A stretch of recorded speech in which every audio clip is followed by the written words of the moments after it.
il y a des différences entre, par exemple, les petits commerces où il y a un client ou deux clients qui peuvent rentrer et une synagogue où on a en fait un nombre de fidèles qui parlent, qui crient, qui chantent. Et il y a cette proximité et il y a aussi un long temps.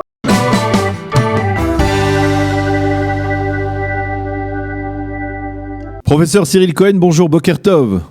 Bonjour Daniel. Je rappelle à nos auditeurs que vous êtes le chef du laboratoire d'immunothérapie à l'université de Bar-Ilan et nous voulions parler avec vous pour essayer de comprendre d'une certaine manière les données de ces derniers jours qui semblent particulièrement encourageantes. On avait du mal à imaginer que le second confinement allait apporter des résultats tranchants parce que bien on avait l'impression que tout le monde sortait et qu'il n'y avait pas véritablement de respect sérieux de toutes les mesures restrictives et finalement on voit que les données sont très encourageantes. 1 millier de malades hier, même moins au cours des 2 premiers jours de la semaine. Le taux de positifs est en baisse très nette, puisqu'un millier de malades sur 27 000 testés, c'est de 3%, voilà, vous le dites. Alors comment on en est arrivé là ? Je crois quand même que les gens réalisent que la possibilité de faire tomber ces chiffres, elle nous appartient. Et donc, je crois qu'il y a eu quand même une petite prise de conscience à ce niveau-là. Il faut dire aussi que quand même, il y a eu des restrictions, de bonnes restrictions qui ont été suivies. D'un autre côté, je tiens à dire plusieurs choses. Petit 1, je suis assez optimiste quand même à ce niveau-là, mais je tiens à dire que, vous savez, le nombre de personnes qui sont positives par jour est assez, je dirais, subjectif.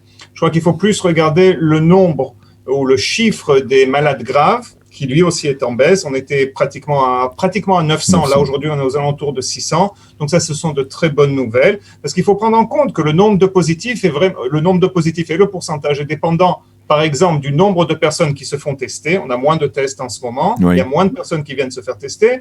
Petit 2, c'est aussi le type de population. Imaginez, par exemple, si je suis une ville rouge et que je veux faire tomber le pourcentage de positifs, je vais encourager, par exemple, des gens où je sais qu'ils seront de manière, je dirais pratiquement sûre, négative, je vais les encourager à se faire tester. Là, donc, alors, vous êtes en train de dire que c'est ça ce que fait le gouvernement pour encourager ou... Non, je ne dis pas qu'il y a, une volonté déclarée de faire ce genre de manipulation, entre guillemets. Et ces manipulations aussi sont limitées, je ne dis pas ça. Je dis juste qu'il faut prendre aussi ces chiffres, ils sont encourageants, je le répète. Je dis qu'il faut les prendre de manière réservée quelquefois et plus se baser, par exemple, sur le nombre de cas graves pour analyser, je dirais, notre état et aussi, malheureusement, le nombre de décès. Je vous rappelle que depuis le début du mois, plus ou moins, on en est à 700 morts juste pour le mois d'octobre. Oui. Donc, bon, c'est sûr que le nombre de décès chutera. On l'espère vu qu'il y a une baisse au niveau des malades et des malades sévères, donc c'est automatique, c'est mathématique, ça n'a aucun problème. Mais donc, ce que j'essaye de vous dire, c'est qu'il y a des critères qui sont beaucoup plus objectifs que le nombre de positifs chaque jour, mais en disant tout ça, on peut sourire quand même. Alors, la question est maintenant de savoir, parce qu'on le sait, il y a une sorte de sortie de crise échelonnée. Il y avait plusieurs étapes, on parle de 6, 7, 8 étapes. Là, on est en train de discuter, le gouvernement va se réunir cet après-midi, le cabinet restreint Corona va se réunir pour passer à la seconde phase de l'ouverture du marché.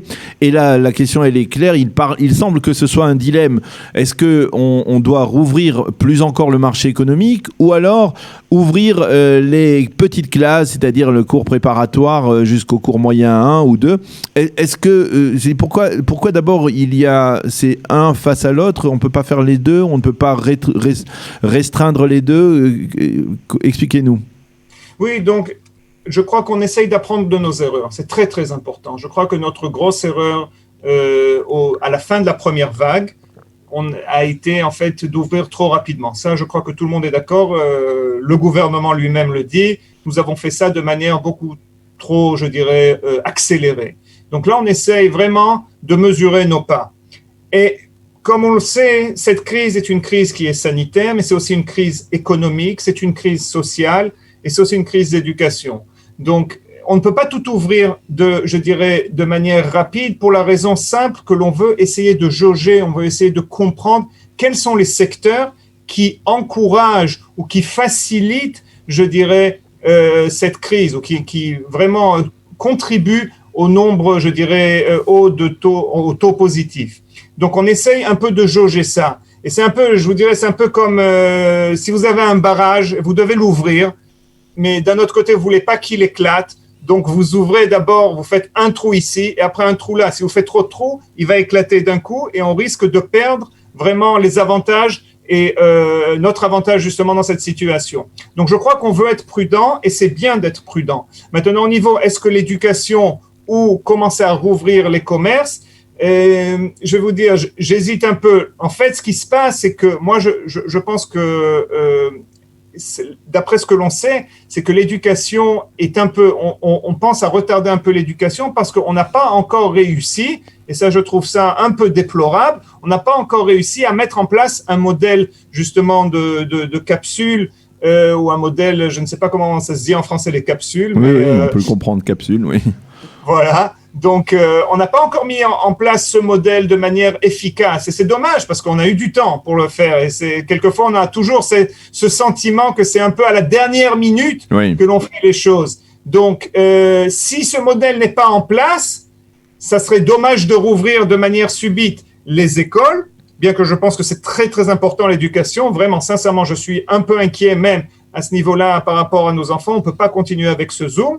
Donc, si ça, ce n'est pas prêt, on pense justement rouvrir certains secteurs du marché. Donc, c'est un peu, je dirais, une question où on en est au niveau de la réalité et de nos préparations. Alors, parmi les trous dont vous parliez, il y a aussi les synagogues. Ça a été soulevé et ça devrait être soulevé dans la réunion aujourd'hui, je suppose par les ministres orthodoxes. Vous êtes favorable à la réouverture des synagogues actuellement, vous qui êtes même impliqué dans votre propre communauté comme responsable de la synagogue?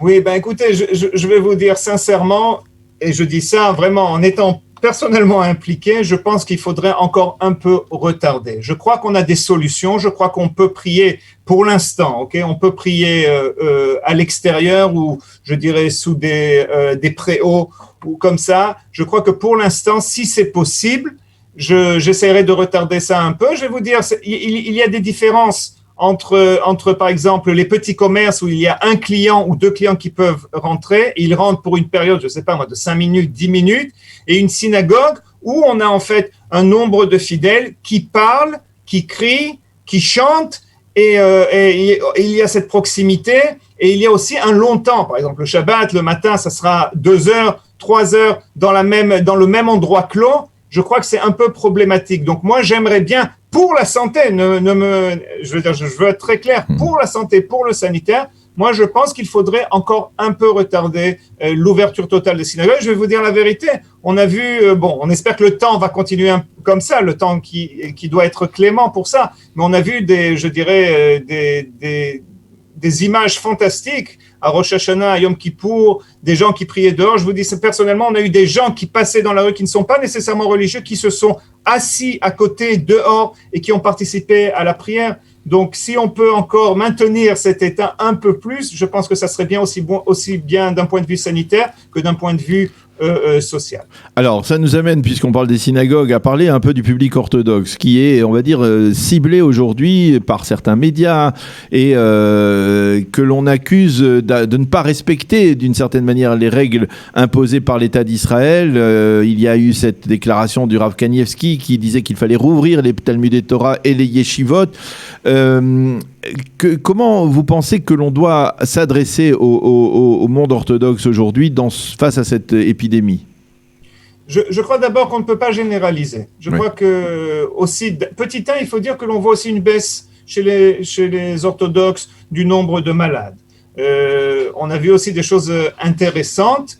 C'est ce système parallèle justement de soins qui nous pousse à croire qu'il y a plus de malades que ce que l'on sait, et qui est totalement louable, je dirais, dans un sens, de la manière dont ils l'ont mis en pratique dans leur communauté. Mais enfin, pour en revenir à votre question, je crois qu'il ne faut pas généraliser. Je crois qu'il y a, on voit une différence, par exemple, entre Shas et les séfarades et les orthodoxes séfarades qui sont vraiment très, je dirais, au niveau de leur direction et des directives qu'ils ont, qui sont assez respectueux des mesures du gouvernement.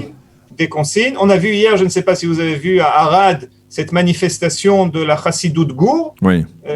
Où on voyait vraiment, et je crois que beaucoup ont à apprendre de ces chassidim, comment manifester, où il y avait vraiment une distance de 2 mètres et plus. Ce sont des images vraiment très intéressantes qui ont justement manifesté contre ces sentiments anti-orthodoxes. Donc je crois qu'il ne faut pas réaliser. Je crois qu'il y a certaines cours chassidiques qui sont contre. Je crois que en fait, il y a beaucoup de sentiments négatifs par rapport au fait, par exemple, que pourquoi avoir attendu les fêtes et pas avoir fait un confinement ciblé en août. Pendant les vacances.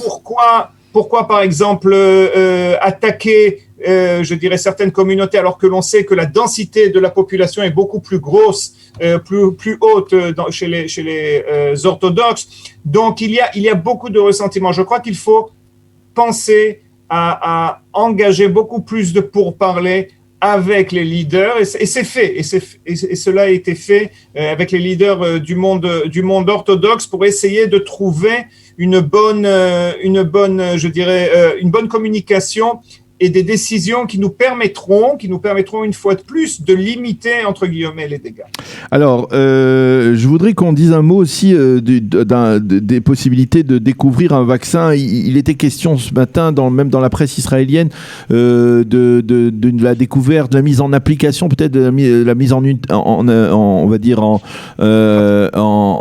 fonctionnant en activité d'un vaccin israélien qui pourrait être administré à certains malades dans les prochains mois, dans les 2-3 prochains mois.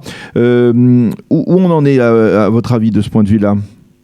Donc on a quand même, il faut dire qu'il y a à peu près 200 vaccins qui sont en ce moment en différentes phases, je dirais, de recherche. Et donc on a quand même une dizaine qui sont, je parle du monde occidental. On sait déjà qu'en Russie, ils en ont déjà approuvé 2, et en Chine aussi 4. Et ils ont déjà vacciné je dirais en Chine, presque 1 demi-million de personnes. Donc, je parle essentiellement du monde occidental, là où on a plus de données. On a à peu près une dizaine de vaccins qui sont très, très avancés, qui sont vraiment en phase théoriquement finale d'évaluation, ce qu'on appelle la phase 3 d'essais cliniques. Ils ne sont pas encore en Israël. Je crois qu'il faut garder respecter les gestes barrières. On n'y est pas encore. Il y a eu justement cet annoncement de la compagnie Pfizer qui a dit que d'ici 1 mois, ils comptaient finir la phase d'essai clinique, ce qui pourrait en fait nous donner une bonne indication sur l'efficacité de ce vaccin, et à ce moment-là demander ce qu'on appelle un accord d'urgence pour commencer à vacciner. Mais une fois de plus, ils ont un contrat avec les États-Unis de 100 millions de doses. Je ne sais pas quand ces doses pourront aussi arriver en Israël. On ne sait pas l'efficacité de ce vaccin. Donc en parallèle, Israël développe aussi sa capacité de vacciner, et donc hier on a vu l'annoncement par l'Institut biologique.